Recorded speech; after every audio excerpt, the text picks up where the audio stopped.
মুস্তাফিজ ভাই আবারও আইপিএলে যুক্ত হয়ে আপনার কি অনুভূতি? দর্শক, ব্রেকিং নিউজ। বেঙ্গালুরুর বিপক্ষে প্লে অফ ম্যাচ জিততে মুস্তাফিজকে দলে ফিরিয়ে সবাইকে চমকে দিল ধোনির দল চেন্নাই সুপার কিংস। বিস্তারিত জানুন প্রতিবেদনে। দর্শক, এবারের আইপিএলে দারুণ ছন্দে ছিলেন বাংলাদেশের কাটার মাস্টার মুস্তাফিজুর রহমান। আইপিএলের প্রথম ম্যাচ থেকেই নিজের বোলিং কারিশমা দেখাতে থাকেন তিনি।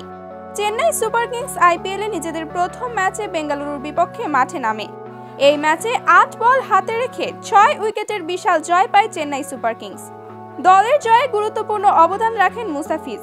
৪ ওভার বল করে ২৯ রান দিয়ে তুলে নেন ৪ উইকেট। এই উইকেটগুলোর মধ্যে সবগুলো ছিল বেঙ্গালুরুর টপ অর্ডার ব্যাটারদের। আইপিএলের প্রথম ম্যাচেই হয়ে যান ম্যাচ সেরা ও ফ্যান্টাসি ক্রিকেটার। আবারও আইপিএলে এবারের আসরে শেষ ম্যাচে বেঙ্গালুরুর বিপক্ষে মাঠে নামবে চেন্নাই সুপার কিংস। দুই দলের জন্যই ম্যাচটা খুবই গুরুত্বপূর্ণ। হারলেও প্লে অফে যেতে হলে চেয়ে থাকতে হবে অন্য দলের হার জিতের দিকে।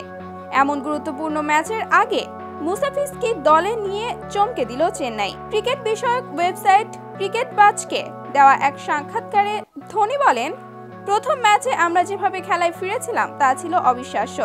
মুস্তাফিজ একাই খেলার মোড় ঘুরিয়ে দেয়।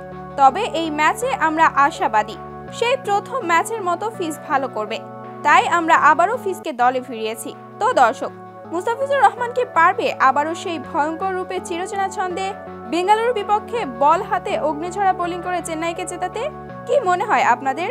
তা অবশ্যই জানিয়ে দিবেন ভিডিওর কমেন্ট বক্সে।